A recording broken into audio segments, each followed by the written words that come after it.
நீங்கள் பார்த்தீங்க அப்படின்னா பாண்டிச்சேரியில் ஒரு 3-4 தடவை பிரம்மாண்டமான ஒரு பொதுக்கூட்டம்லாம் நடத்தினேன். அதில் நான் சட்டமன்ற உறுப்பினராக இருந்தேன். மத்திய அமைச்சர், முதலமைச்சர்லாம் கலந்துக்கினாங்க.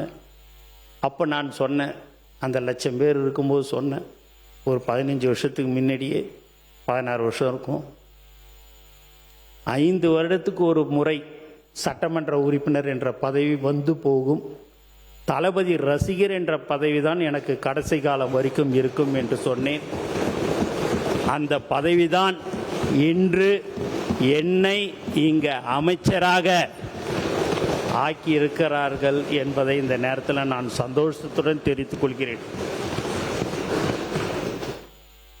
எத்தனை ஜென்மம் எடுத்தாலும் நாங்கள் அவருடன் இருக்க வேண்டும் என்பதுதான் எங்களுடைய எல்லோருடைய மனசில் இருக்கிறது.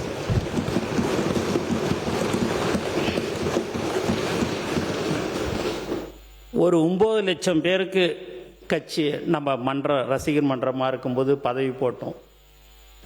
கட்சி ஆரம்பித்த உடனே எல்லாரும் கேட்டது, இன்னும் ஆள் போட முடியல, மாவட்ட செயலாளர் போட முடியல, நீங்கள் கட்டமைப்பு இல்லை அப்படிலான்னாங்க. அந்த 9,12,320 பேருக்கு மக்கள் இயக்கத்தில் இருந்தாங்க. அவங்களுக்கு 3,16,217 பேருக்கு நாங்கள் அந்த போஸ்டிங் போடணும். அப்போ குறைஞ்சது ஒரு 6 லட்சம் பேருக்கு பதவி எங்களால் கொடுக்க முடியாது. அதையெல்லாம் சரி பண்ணி அந்த கட்டமைப்பை உருவாக்கி இன்னைக்கு தமிழக வெற்றி கழகம் வெற்றி பெற்றிருக்கிறது என்பதை தெரிவிச்சுக்கிறேன். அதில் எப்படியாவது சில பேர் குளிர் காயணும், எப்படியாவது கட்சி 2 ஆகும், 3 ஆகும், 4 ஆகும் அப்படிலாம் நினச்சாங்க. அதுக்கெல்லாம் வாய்ப்பே இல்லை. இப்போ கூட சரி, எங்கள் ஆளுங்ககிட்டேருந்து நீங்கள் ஒரே ஒரு ஆளை கூட நீங்கள் இப்படி இன்னாட்ட இப்படி வான்னு சொன்னால் வரவே மாட்டேன்.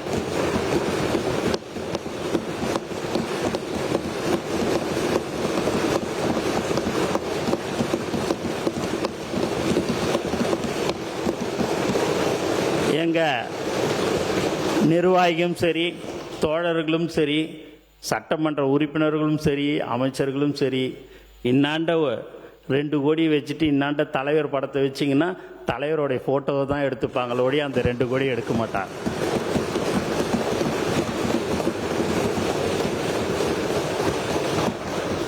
ஏன்னா அவ்வளோ மரியாதை கொடுப்பார். ஒரு தொண்டனை எப்படி மதிக்கணுன்றது அவருக்கு பயங்கரமாக அதில் விட்டு கொடுக்கவே மாட்டார்.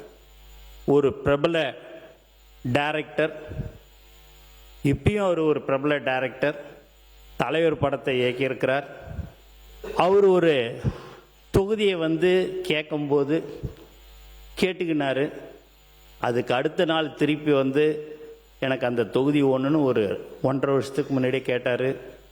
கோச்சிக்காத நண்பா, அது அந்த தொகுதி என்னுடைய மாவட்ட செயலாளர் பல ஆண்டு காலமாக அங்கே உழைத்து கொண்டிருக்கிறார், அவரை விட்டுட்டு உனக்கு நான் கண்டிப்பாக நான் தரமாட்டேன், கோச்சிக்காதுன்னு சொன்னார்.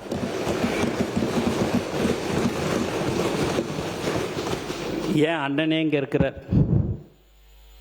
உண்மையாகவே ஒரு சபாநாயகர் எங்களுடைய கட்சிக்கு கிடைத்த வரம்ன்ட்டு கூட நாங்கள் சொல்லலாம்.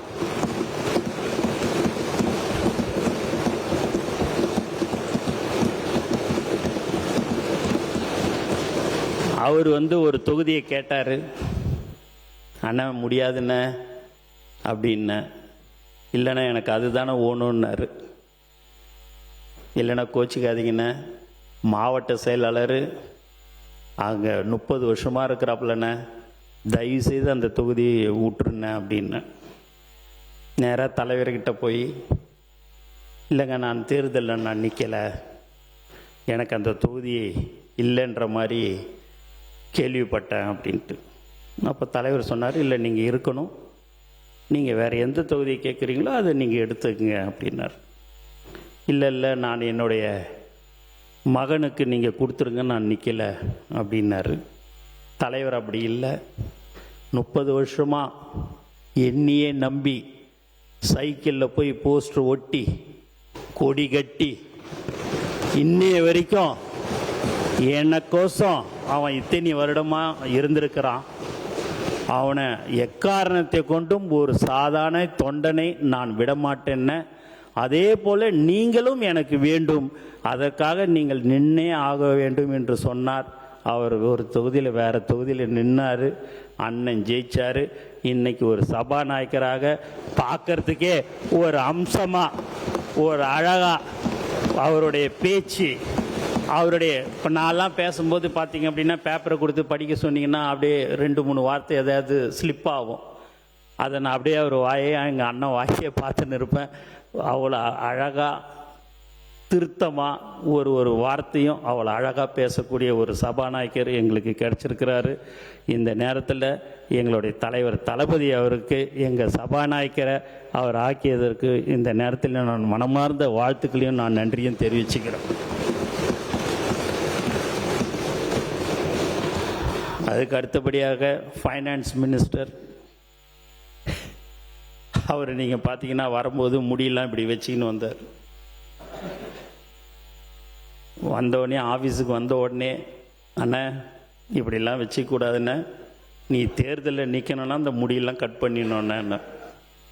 அப்படியே நீ மேலே கீழே பார்த்தாரு. சரி, ஃபஸ்ட்டு அனுபவம் சரின்னு சொல்லி போயிட்டு அடுத்து ஒரு வாரம் கழித்து பார்க்கும்போது பார்த்தீங்கன்னா முடிகிடியெல்லாம் கட் பண்ணின்னு கரெக்டாக வந்தார். கண்டிப்பாக நீ எம்எல்ஏ ஆகிடுவேன்னு.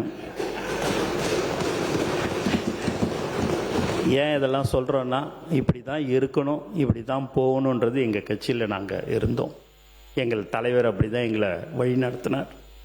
அப்போ அவர் ஃபைனான்ஸ் மினிஸ்டராக இருக்கும்போது அவர் எப்படி பட்ஜெட் உரையை தாக்கல் பண்ணுவார் இப்படின்ற ஒரு பயம் பதட்டம்லாம் இருந்தது. உண்மையாகவே மிக சிறப்பாக தெல்ல தெளிவாக அவர் அந்த பட்ஜெட்டை தாக்கல் பண்ணார்.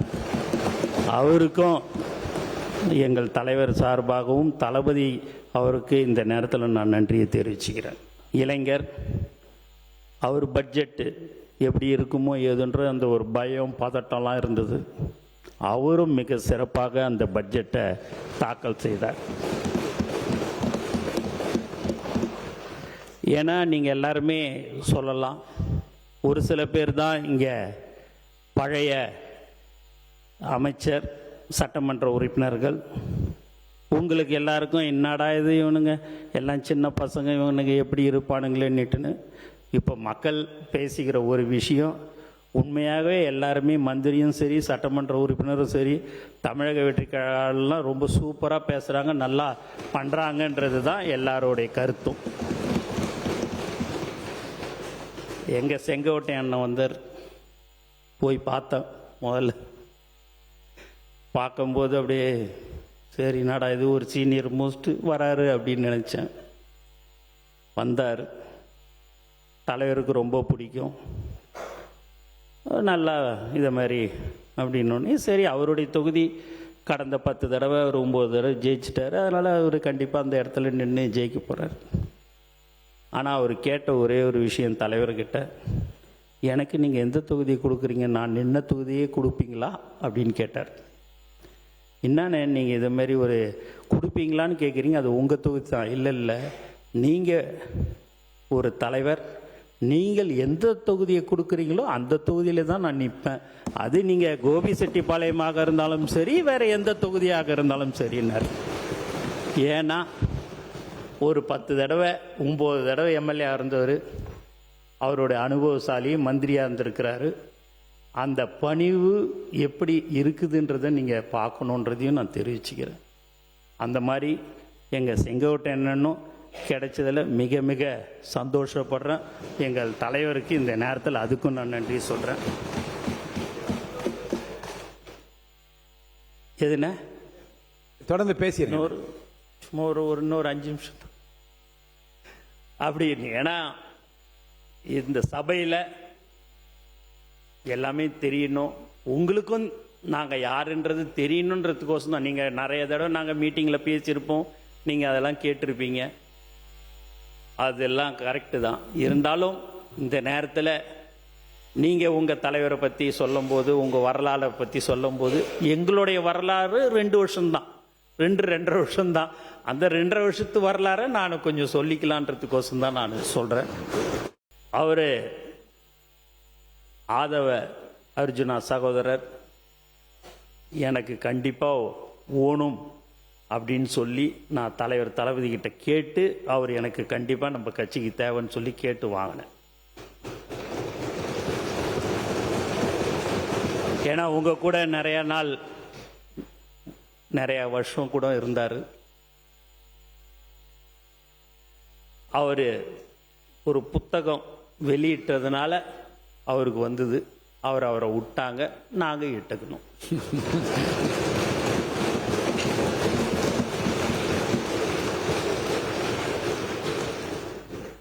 எங்கள் ஐஆர்எஸ் அருண்ராஜ் சார், ஏன் சார், எதுக்கு சார் அரசியல்?